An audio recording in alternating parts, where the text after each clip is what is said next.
Hello, hello les amis, j'espère que vous allez bien, que vous êtes en forme, que la vie est belle. Et oui, The Rencontre arrive. Toudoudou. Et vraiment, c'est énorme, c'est énorme. On se retrouve finalement un peu dans ce monde virtuel, dans la map. Et on se retrouve aussi en vrai. En tout cas, on a l'opportunité de vivre des moments où on va se rassembler. Et j'aimerais vous proposer une option, alors que vous retrouvez, c'est de partir faire extrême. C'est quoi extrême? Extrême, c'est finalement aimer l'extérieur. Extrême. Voilà, enfin c'est un jeu de mots un peu chelou. Mais Dieu m'a donné un rêve il y a plus de 10 ans, finalement qu'il nous fallait aimer l'extérieur. Jésus allait dans la rue en fait, et il allait aimer les gens. Et il allait les aimer, et il a littéralement impacté la vie de centaines et de milliers de gens en allant simplement les aimer. Et peut-être tu dis, mais ça se passe comment? Bah, c'est pour ça que je fais cette petite vidéo. Et j'aimerais lire un petit texte de la Bible pour t'expliquer ce qu'est extrême. C'est parti. Luc 10, versets 30 à 37. Si t'as une Bible, t'as même le droit de lire en même temps.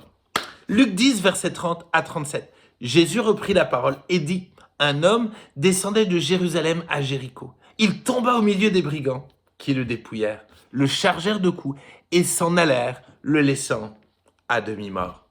Un sacrificateur qui par hasard descendait par le même chemin, ayant vu cet homme, il passa outre. Un lévite qui arriva aussi dans ce lieu, l'ayant vu, passa outre.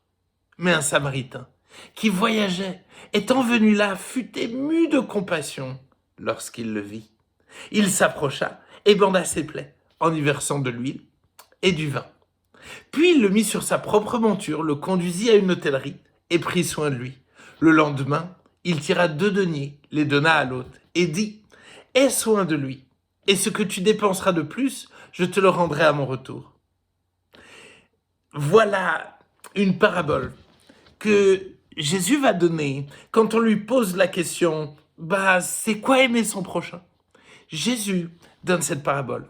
Et je trouve que cette parabole est extrêmement d'actualité. Aujourd'hui, il y a des milliers, des millions, des milliards de gens qui sont à demi-mort.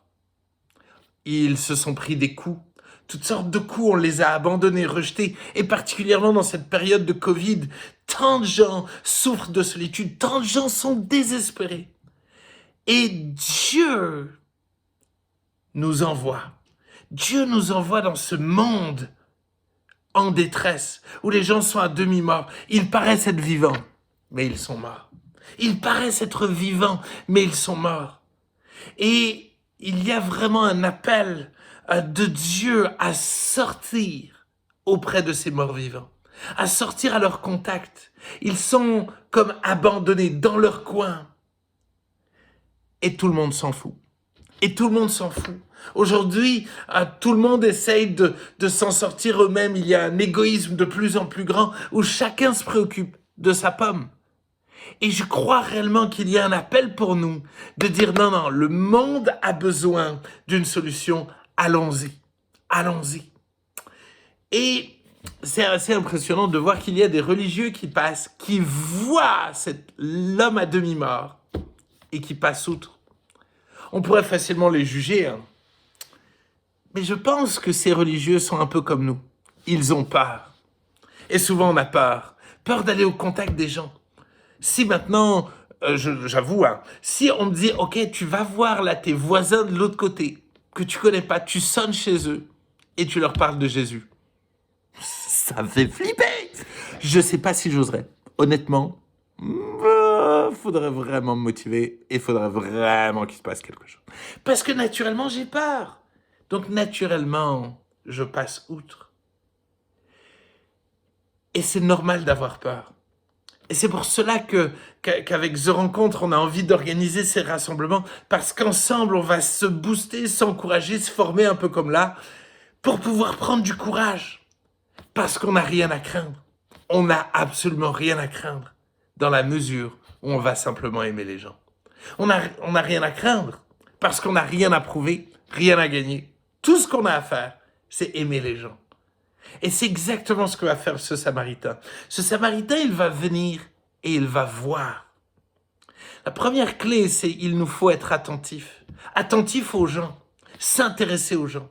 Et c'est ce qu'on aimerait te proposer, c'est voilà d'organiser un temps où vous allez prendre le temps de vous retrouver, de prier ensemble, et vous allez sortir pour être attentif aux gens, attentif à ce qui se passe.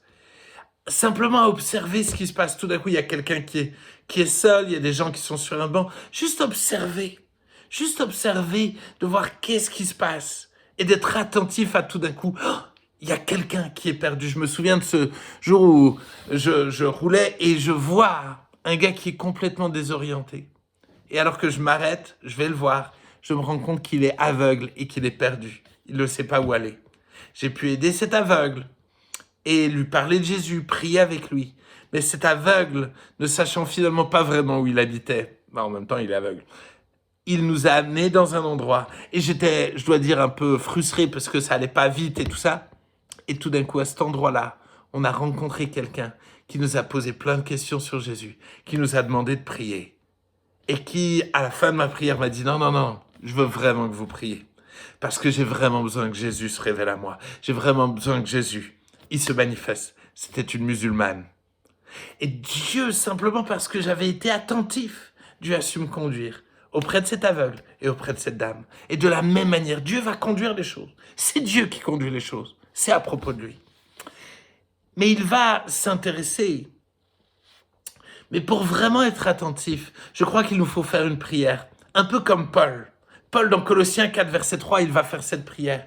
Priez en même temps pour nous, afin que Dieu nous ouvre une porte pour la parole, en sorte que je puisse annoncer le mystère de Christ pour lequel je suis dans les chaînes, et de le faire connaître comme je dois en parler. Imagine-toi, Paul, il est dans les chaînes, et sa préoccupation, c'est de dire, je veux être attentif à comment Dieu veut gérer les choses. Je veux être attentif à comment Dieu veut que je parle de lui, et à ce qu'il m'ouvre une porte. Fais cette prière-là. Alors que vous vous retrouvez, faites cette prière-là et vous allez voir comment Dieu va vous ouvrir une porte extraordinaire pour que vous puissiez parler de lui. Et il va prendre le temps enfin non, il va pas prendre le temps de prier. En tout cas, dans cette histoire, il prend pas le temps de prier. Ou j'en sais rien, peut-être qu'il a pris le temps de prier. Mais toi, prends le temps de prier. Mais ce qu'il va faire, c'est qu'il va voir et il va être ému de compassion. Oh, il va être touché dans ses tripes. Et on en arrive là à la clé. La clé, c'est d'aimer les gens. C'est de s'intéresser à eux. Si tu n'aimes pas les gens, ça sert à rien en fait. D'ailleurs, c'est ce que 1 Corinthiens 13 dit. Tu peux faire toutes sortes de bonnes actions. Si tu n'aimes pas, non seulement ça ne sert à rien, mais Paul il dit, tu n'es rien. Si tu n'aimes pas, tu n'es rien. Que dalle. Walou. Je ne sais pas si tu comprends walou, mais ça veut dire rien du tout. Tu as besoin vraiment d'aimer les gens. Enfin, je dis tu, mais nous avons besoin. On a vraiment besoin d'aimer les gens. Les gens, ce qu'ils ont besoin, c'est que tu les aimes. Pas que tu essaies de les convertir, pas que tu leur casses les pieds. C'est pour ça que si on a le droit, peut-être c'est le moment d'acheter des Ferrero Rocher et de les offrir. Peut-être c'est le moment de leur distribuer du café, du thé, j'en sais rien. Je sais pas ce qu'on aura le droit de faire. Mais quoi que ce soit que tu aies le droit de faire, va dans une attitude d'aimer les gens, de les servir, de t'approcher d'eux. Il va s'approcher de cet homme et il va bander ses plaies. Sois simple, sois humble, cherche l'intérêt des gens, ne leur casse pas les pieds, par pitié. L'amour ne s'impose pas, l'amour ne casse pas les pieds, l'amour se propose. L'amour, finalement, est attentif aux besoins des gens. Ne te lasse pas de faire du bien. Ne te lasse pas simplement de t'approcher puis de discuter. Papote, discute de tout. Moi, je me souviens de cette fois-là où j'avais distribué des jus et à aimer les gens, à m'intéresser à eux. Et j'ai pas pu parler de Jésus à personne. Et j'étais un peu frustré parce que je me disais, mais si j'aime les gens, j'ai envie de leur parler de Jésus. J'ai envie qu'ils soient touchés, sauvés. Mais aucune porte ne s'était ouverte. Et alors que j'étais un peu frustré, tout d'un coup, un homme vient me voir et me dit, je comprends pas. Pourquoi vous passez votre après-midi à être généreux, à vous intéresser aux gens et à leur offrir des jus? Je comprends pas. Et j'ai pu à ce moment-là lui annoncer l'évangile. Et à la fin, il m'a non seulement demandé la prière, mais il m'a demandé s'il aurait le droit un jour de venir dans l'église. C'était un musulman qui m'a dit, vous savez, je sais une chose, c'est que votre Dieu est le vrai Dieu. Et j'aimerais bien le rencontrer. Mais c'est exactement ça. Quand tu commences à aimer les gens, alors waouh, il se passe quelque chose. Mais il va bander les plaies et il va utiliser deux choses, de l'huile et du vin. De l'huile et du vin. Première clé, l'huile. L'huile du Saint-Esprit. Laisse faire le Saint-Esprit. C'est le Saint-Esprit qui touche. C'est le Saint-Esprit qui convainc. C'est le Saint-Esprit qui va te donner les bonnes paroles. Laisse faire le Saint-Esprit. C'est la première clé. Je me souviens de cette personne qui, on parlait comme ça, et puis tout d'un coup me dit, mais vous, c'est trop bizarre. Vos yeux, ils pissent d'amour. Quelle expression. Vos yeux pissent d'amour. Elle me l'a dit, je pense, 10 fois. Mais j'y peux rien, en fait. Mais le Saint-Esprit qui est en moi débordait de moi. Et tout d'un coup, cette dame a été touchée. On a pu prier pour elle et lui annoncer l'évangile. Laisse faire le Saint-Esprit. C'est lui qui convainc. S'il y a un malade, tu peux prier pour lui. Mais c'est le Saint-Esprit qui guérit. C'est pas à propos de toi. C'est-à-dire que s'il est guéri ou s'il n'est pas guéri, ben c'est lui qui fait. Nous, tout ce qu'on a à faire, c'est aimer les gens. Et parce qu'on les aime, ben on prie pour eux. Et puis, si Dieu nous ouvre une porte, ben on parle de Jésus et de notre témoignage. Et la deuxième clé, c'est le vin. Deuxième clé, c'est le vin. Le vin, c'est l'image de la joie. Et je t'encourage à déborder de joie. Mais le vin, c'est l'image de l'évangile. Le fait que Jésus est mort sur la croix pour nous sauver de nos péchés. Oui, tu as le droit de parler de Jésus. Si Dieu t'ouvre une porte, annonce l'évangile. Parle de Jésus. Parle de ce que Jésus a fait dans ta vie. Parle de combien son œuvre à la croix est extraordinaire et peut changer nos vies. J'ai envie de nous encourager à annoncer l'évangile. Je conclus. Je conclus par le fait que cet homme-là, à un moment donné, il a dû reprendre son voyage. C'est une sortie. On va faire une sortie et on ne pourra pas tout faire, on ne pourra pas tout dire.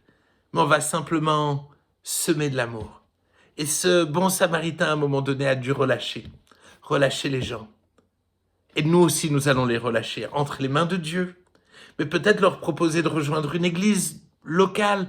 Peut-être ça matche bien, gars avec gars, fille avec fille. Peut-être vous allez échanger vos numéros. Et peut-être que vous pourrez vous recontacter. Peu importe. Mais n'hésite pas. N'hésite pas peut-être à relâcher les gens et à leur proposer quelque chose. Et si quelqu'un n'est pas intéressé, pas de problème, relâche-les. La Bible nous dit d'enlever la poussière de nos chaussures. Il ne faut pas que ça te prenne la tête. Si les gens n'ont pas envie de Jésus, respecte-les et aime-les en les laissant libres. N'essaye surtout pas de les convaincre et de les forcer. Voilà ce qu'est extrême. On part par groupe de 3 ou 2, voilà, comme vous préférez. Et puis on va simplement papoter avec les gens, discuter, leur offrir un Ferrero Rocher ou un café si on a le droit. Mais on va aimer, servir les gens. Et si Dieu nous ouvre une porte, on va annoncer l'évangile. On va pouvoir prier pour les gens. S'ils acceptent qu'on leur propose, tant mieux. S'ils n'acceptent pas, dommage pour eux. Mais on aura semé de l'amour. Et peut-être qu'un jour ou l'autre, et ça m'est arrivé tant de fois, qu'un jour ou l'autre, de recroiser des gens que j'avais croisés lors d'une sortie extrême, qui se sont convertis parce que Dieu leur a envoyé plein d'autres gens et que tout d'un coup leur cœur a changé. Mes amis, voilà une énorme opportunité que nous avons lors de ce week-end de Pentecôte de partir à l'aventure et d'aller aimer les gens.